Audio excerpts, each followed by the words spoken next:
à toutes et à tous et bienvenue dans Well Done sur A News Work Well, l'émission qui met en avant les projets novateurs qui transforment votre environnement de travail. Aujourd'hui, j'ai le plaisir non pas de mettre en valeur un projet, mais une personne qui de par sa créativité et son humour transforme à sa façon l'environnement de l'entreprise. Marc Rouget, bonjour. Bonjour. Alors Marc, tu es humoriste et tu as sorti ton stand-up depuis pas mal d'années. Tu joues en ce moment, dès demain d'ailleurs, jusqu'au 27 mars, il me semble, au Théâtre du Marais. Oui, c'est ça. Je suis ravie de t'avoir avec moi. On va parler de ton stand-up justement aujourd'hui, mais pas que. Tu fais des petites vidéos humoristiques et on aura le plaisir d'en voir quelques extraits. Dans ton spectacle, pourquoi tu es là avec nous aujourd'hui dans l'environnement de travail ? Ce n'est pas pour rien. Tu parles avec beaucoup d'autodérision de ta longue expérience en tant que recruteur, parce qu'avant d'être humoriste, tu étais apparemment recruteur. Alors, Marc, tu dis que tu as travaillé dans le monde du travail. À quel moment tu t'es dit, bon, c'est fini, je claque tout et je me mets dans l'humour ? Juste la veille du confinement. Voilà, j'ai décidé de tout arrêter pour faire de la scène. Ouais. Et la France a fermé. Voilà, c'est pas un peu humoristique ça. C'est ça, exactement. Tu avais déjà envisagé, bien avant le confinement, quand même, tu prenais des cours ? Ouais, en fait, j'ai vraiment vécu une grosse désillusion dans le monde du travail. C'est-à-dire que j'étais bon élève, j'ai beaucoup travaillé, j'ai fait une prépa HEC, j'ai eu une bonne école de commerce. Et le jour où j'ai mis un pied en entreprise, je me suis dit, en fait, j'ai fait tous ces efforts pour un truc qui me plaît pas du tout, en fait. Et du coup, j'ai fait plein de métiers avant de me rendre compte que c'était pas du tout mon truc. Tu as fait quoi comme métier ? Moi, au début, je vendais du goudron à des campings. Premier stage, ça. Ensuite, je vendais des voitures chez BMW. Ensuite, j'ai fait du marketing. Ensuite, j'ai fait de la finance et de l'audit chez PricewaterhouseCoopers. Ensuite, j'ai fait recruteur, 6 ans. C'est ma plus grosse expérience chez Michael Page. Et le fil rouge un peu de toutes ces expériences, c'est que j'aimais bien me marrer, quoi, avec les collègues, et je restais pour faire des blagues. Ouais, c'est ce que j'allais te demander. Cette touche d'humour, tu l'avais tout le temps, finalement, même dans tes autres fonctions. Ouais, je pense que même dans la fonction commerciale, c'est important aussi. Tu détendais l'atmosphère. Ouais. Tu avais ce rôle-là. Ouais, c'est ça. Et alors, est-ce que ton entourage, c'est-à-dire proche, ami, peut-être petit ami de l'époque, je ne sais pas, a compris la décision que tu avais prise à ce moment-là ? Alors, pas du tout. Ma copine de l'époque, quand je lui ai annoncé moi, que je voulais tout quitter pour être humoriste, elle m'a dit, alors je sais pas si c'est une de tes blagues, mais en tout cas, c'est de l'eau à la meilleure. Voilà. Mon père, quand je lui ai annoncé, il m'a dit, c'est très bien, il faut que tu quittes ton job et que tu rejoignes EDF. Ils ont le meilleur comité d'entreprise de France. Je suis papa, c'est pas le projet. Donc non, en fait, les proches, ils ont vachement peur. Ça leur renvoie aussi beaucoup de peur, d'incertitude. Tu leur as prouvé aujourd'hui l'inverse. Ouais, maintenant ils sont fiers, mais en vrai, il faut les rassurer, etc. Tu vois. Alors aujourd'hui, on parle beaucoup de bien-être au travail. À News Work Well, c'est justement ce qu'on aime mettre en avant, être bien au travail. Mais finalement, est-ce que le véritable bien-être, c'est pas de trouver le travail qui nous plaît ? Ouais. Déjà, trouver le travail. Je pense que c'est Nietzsche qui disait ça, le travail, c'est une torture. Je pense qu'il n'a pas tout à fait tort, mais quand c'est pas quelque chose qui te rend heureux, c'est horrible en fait. Quand c'est quelque chose que tu fais juste, on va dire, de façon répétée, etc., c'est horrible. T'es avec des collègues que t'as pas choisi, t'as un travail que t'as pas choisi, ça dure longtemps quand même la semaine. Ouais. Non mais en fait, tu passes, je sais plus quel pourcentage, mais plus de la moitié de ton temps avec tes collègues dans la semaine. Tu vois moins ta famille et tes amis que tes collègues. Ouais, et maintenant ils nous retardent la retraite, alors tu vois, donc tu peux compter encore des annuités, quoi. Et ça, j'ai vraiment pris conscience de ça, ouais. Toi, tu considères aujourd'hui que tu as fait le bon choix et tu es là où tu dois être ? Ouais, je le sais, ouais. Mais aussi, je pense que c'est aussi un besoin de liberté que j'avais depuis tout petit. J'aimais pas les ordres, l'autorité. J'aime pas aussi qu'on me demande de... J'ai envie d'être un peu moteur du truc. Et en entreprise, moi, je sais que voilà, j'avais un gros problème de hiérarchie, qu'on me mettait dans une case. Quand je proposais des idées, on me disait, mais mec, t'es pas en marketing, t'es en commercial, donc tais-toi, en fait. Sur la business review au Q1, Romain, Je t'écoute. le premier problème, il est d'un point de vue trésor, en fait, on paye énormément de pénalités de retard par rapport à nos retards de livraison sur Omega. Donc là, on a un gros risque financier, mais surtout réputationnel. Madame Delaguise refuse désormais toute réunion physique ou visio avec Marc. Aïe.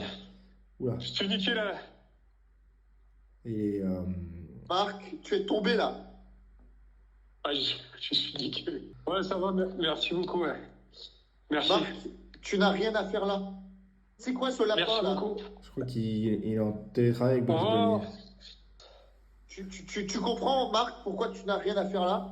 Normalement, tu dois être sur site, tu comprends? Je pense que Allez. il va prendre la porte, ce sera pas la porte dans ce slalom, hein. Arthur, ta gueule. Pourquoi tu as voulu écrire sur le monde de l'entreprise? Tu aurais pu finalement écrire sur autre chose et carrément partir de cet environnement et tourner la page Ouais. définitivement.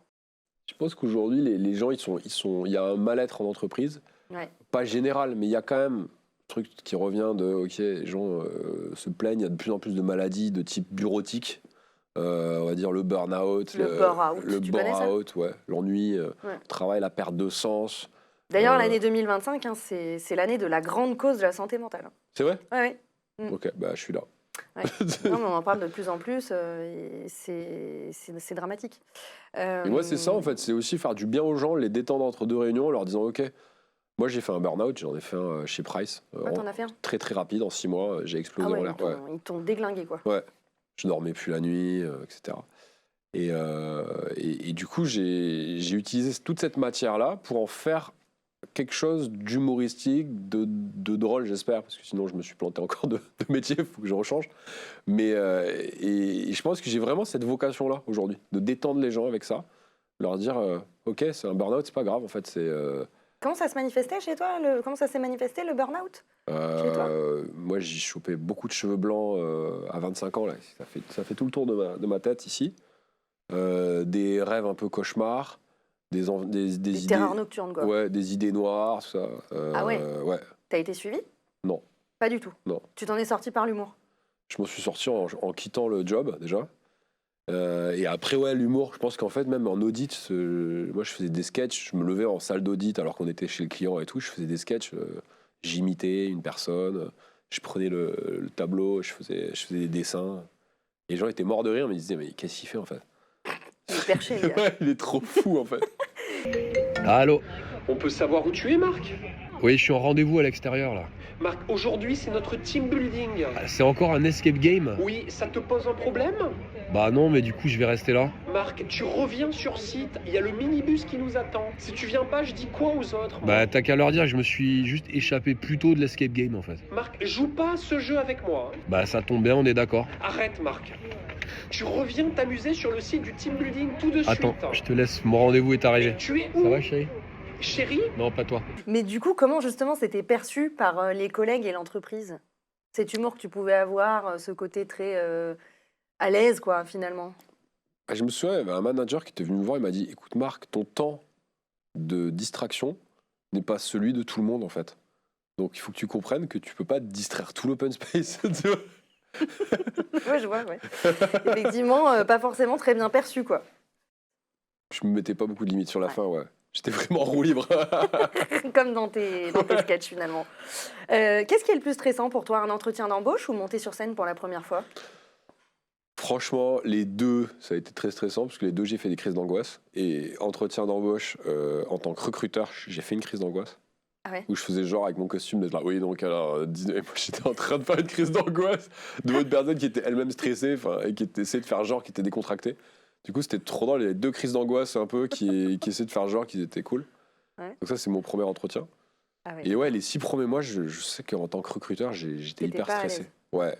Mais peut-être parce que j'étais pas encore à ma place, tu vois. Ouais. Et la première fois que je suis monté sur scène, je suis pas allé sur scène parce que j'ai fait une crise d'angoisse et j'étais en train de faire une tachycardie allongée sur le sol. On m'a dit, Marc, c'est à toi. C'était pour accueillir les étudiants dans mon école de commerce. Ouais. Et il fallait que je les divertisse et tout. Comme il trouvait que j'étais drôle, il m'avait mis à l'animation. On est venu me chercher, j'étais au sol. Après, j'ai fait une pièce, Fedo, je me souviens, 3 jours avant, j'avais envie de vomir. Ouais. Et ensuite, progressivement, c'est l'impro, moi, qui m'a détendu. Ouais, j'allais te demander ton parcours. Donc, tu as pris des cours de théâtre et d'improvisation ou que d'improvisation? Théâtre, impro, j'écris depuis que je suis en audit, que j'ai commencé l'audit, c'est-à-dire depuis 15 ans. Enfin, ça fait 15 ans que j'écris, quoi. T'écris Ouais, des et n'importe sketchs, quoi. des trucs qui me font rire. Alors, c'est quoi ta méthode de travail, justement? Comment tu trouves l'inspiration?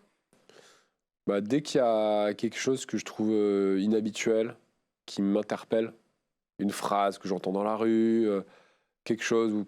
En fait, c'est un peu quelque chose qui dénote du schéma habituel. Je vais le noter. Et à partir de ça, je vais en faire une blague. Quelque chose que je trouve bizarre, stupide, étrange. Le conscious unbossing, est-ce que tu connais? Le conscious unbossing, c'est un jargon encore. Tu l'as pas décrit celui-là, ce jargon-là? Je l'ai pas décrit, non, encore. Ouais. Attends, ça va faire partie de ta liste. Le conscious unbossing, ça consiste à délaisser volontairement le poste de manager. Ok. Alors, il faut savoir qu'aujourd'hui, la génération Z, on appelle la génération Z, c'est 18-28 ans, c'est cette fourchette à peu près, n'a plus du tout envie d'avoir un poste en tant que manager. Ouais, ils ont bien raison. Ouais, c'est plus contraignant que valorisant, en fait, selon Ok. eux. Et ça, c'est selon une étude Robert Walters. 52% de la génération Z ne veut pas être manager. Toi, tu l'as vécu comment, ton expérience de manager? En fait, je l'ai vécu. Au début, j'étais. Le jour où on m'a dit waouh, t'es manager, cette espèce de réalisation. En fait, moi, quand on m'a mis en école de commerce, on m'a formaté, matrixé pour gagner 100K par an. C'était l'objectif. Et être manager. C'est vraiment les deux trucs, les buts ultimes, quoi. Et quand je suis arrivé manager, je me souviens que je l'avais annoncé à mon meilleur pote, il n'en avait rien à faire, et à mon père, et il n'avait rien à faire aussi. Et moi, j'étais un peu en mode, ok, en fait, c'est vraiment un besoin de reconnaissance que j'avais, quoi. Ouais. Le management, c'est hyper dur, c'est psychologique, faut être hyper sain, faut pas être fatigué. Faut être bien avec toi-même pour être bien avec les autres. Toi-même, ouais, franchement, et quand tu as des équipes comme ça à 8, les tensions que ça peut faire entre les uns et les autres, c'est énorme. Le nombre de relations possibles qu'il y a entre 8 personnes, je crois c'est 36 relations hier, je crois. Alors, tu fais également des petites vidéos sur Insta qui sont très drôles. Moi, elles me font beaucoup rire. On va en voir un extrait tout à l'heure. Et ça s'appelle Quand tu es en roue libre au taf. Ouais. Et en fait, tu es tout le temps de partout sauf au bureau. Ouais. C'est le concept. C'est le concept de la visio, quoi. Mais du télétravail. Pardon? Mais je me connecte. C'est ça, tu te connectes au moins, t'es à l'heure? Ouais, je suis à l'heure. Bon, c'est bien ça. Mais alors, dans des endroits complètement improbables? Bon, là, on a fait le jardin des Tuileries là, avec la fête foraine. Ouais. Celui-là, je me suis acheté un cordon de cou pour pas faire tomber le portable sur les chaises qui volent et qui tournent là. Il y a eu quoi? Musée Grévin. C'est bien marré, Musée Grévin, quand même. Ouais. Musée Grévin. Qu'est-ce qu'on a fait? On a fait la Grande Roue. Là, on va faire aussi Notre-Dame de Paris, j'ai fait lundi. Ah ouais? Ouais. Là, je sors de l'aquarium. Sympa, comme ça, en même temps, tu nous montres les monuments restaurés. Ouais, c'est de la culture. Ouais, c'est ça. Ok. On a fait quoi? L'aquarium de Paris, là, tout à l'heure? Ouais. Pas mal, ça. Ah ouais, chouette. On voit on te voit, mais on voit aussi plein de paysages derrière, quoi. Ouais, ça fait voyager. Mais c'est ça. La visio voyage, quoi. Messieurs, la performance sur Q4 est bonne, hein, je suis fier de vous. Bon, sauf les chiffres de Marc qui sont en chute libre. Marc, ta caméra, s'il te plaît. Marc? Super. Marc, tu es où là? Je suis à la Fort du Trône. Ok, donc tu es en roue libre en fait. Ouais, mais c'est ça, je suis sur la grande roue là.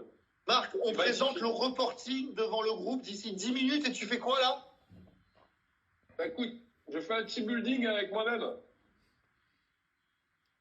Wow. Marc, ton dossier est déjà sur le bureau de la RH pour mise à pied disciplinaire.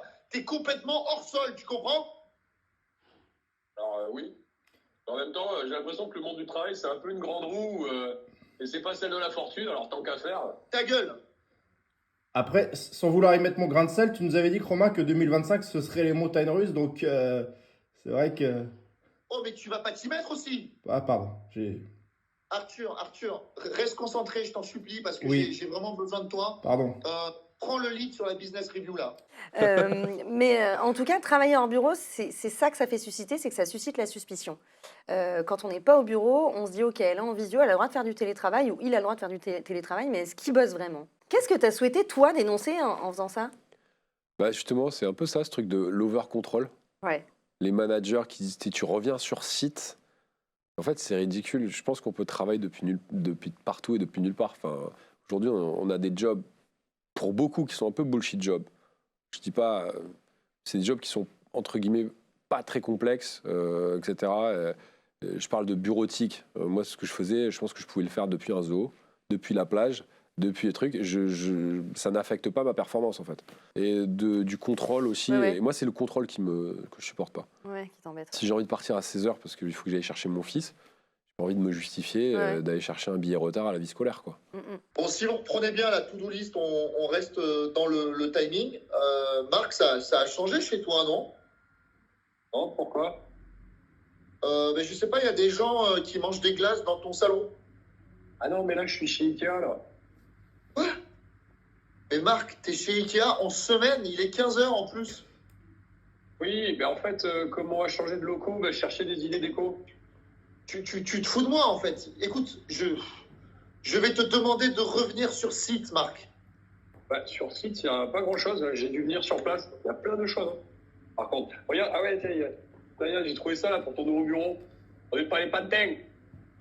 Marc, moi j'ai des idées de déco aussi pour ton nouveau placard. Tu comprends? En fait, c'est un peu inspiré de tous les trucs qui marchent en comédie. T'as un clown blanc et un clown Auguste. Ouais. Et lui, ça serait un peu je sais plus le mec qui est qui, mais celui qui est sérieux, quoi. Et t'as celui qui fait n'importe quoi. Et après, on a ajouté Romain Barreda, qui est le manager. Donc, il y a une relation maître-valet, un peu, tu sais, genre pouvoir, domination, dominé, avec un rapport, un gars qui fait n'importe quoi et un gars qui est sérieux. Et du coup, normalement, on s'est dit ça pouvait être drôle, ça. Ouais, ça marche bien. Ça marche bien, le trio. Mais il y a d'autres personnages qui vont intervenir à un moment donné ou qui sont peut-être déjà intervenus. Ouais, on va avoir le comptable, on va avoir l'informaticien, on va avoir l'ADRH Group, le DG Group. En fait, on veut monter une série, un peu à la caméra café. Ouais, le paysage de l'entreprise, quoi. Ouais. Ok. Super. C'est quoi ton public? Des cadres, plutôt, en situation de burn-out ou, Moi, c'est la doudoune sans manche. Moi, c'est des doudounes sans manche qui viennent me voir, des Montclair, des Jot, des Uniqlo. Il y a toutes les classes sociales de doudounes sans manche. Ouais, franchement, je dirais pas que des cadres. En vrai, tout. Ouais, tout. Et c'est ça Toutes qui est les cool. générations? Ouais. C'est ça, je trouve que c'est une vraie force qu'il y a dans la salle, c'est qu'il y a du 12 à 80 ans, quoi. Et l'ultime reconversion, c'est la retraite, quand même. Faut en parler aussi de... Ouais, c'est vrai. On peut te voir à Paris en ce moment, à partir de demain, au Théâtre du Marais, comme je l'ai dit, c'est bien ça? Ouais. Jusqu'au 27 mars? Ça a été prolongé fin avril, parce mais là c'est tout récent. C'est complet jusqu'à fin février. Là, on peut même pas prendre des places? Si, mais maintenant on a rajouté des dates, mais il y a mars et avril qui sont ouverts. Ok. Mais ça part comme des chocolatines. Hein, ah ouais, faut... trop bien. C'est top. Et tu seras dans d'autres villes ou pas? Si jamais on n'arrive pas à aller à Paris, peut-être qu'on peut te rattraper sur une... J'étais à Lyon, je vais à Aix, je vais à Lille, je vais à Bordeaux, on va faire Nantes, j'ai ouvert Toulouse là. Marseille. Merci Marc Rouget. Merci beaucoup Claire. Bon, sur la roadmap, on a mis mardi. Marc, tu peux allumer ta caméra s'il te plaît? Oui. Super, merci. Donc je disais... Marc, tu es où là? Je suis avec mamie. Quoi? Dans ton agenda, tu as mis rendez-vous à l'extérieur. Tu n'es pas censé être chez mamie en fait. Non, mais c'est un rendez-vous qu'on fait tous les ans. Elle me manque beaucoup là. Ah mais j'en suis sûr, mais c'est pas le sujet du tout. Aujourd'hui, c'est notre kick-off meeting. Le Go Live, c'est mardi et tu fais quoi là? Je lui rends hommage. Donc t'es pas en télétravail quoi? Bon, je suis en téléfunérailles. Marc, arrête. Ok? Tu arrêtes. Pardon. Arthur, vas-y, prends le lead parce que Ouais, ça marche. je fais sortir de mes gonds. Alors, par rapport à la réunion de mardi prochain, ce qu'on avait avec l'équipe commerciale, c'est qu'on peut faire un événement d'animation. Juste avant, messieurs, est-ce qu'on peut faire une minute de silence pour mamie, s'il vous plaît?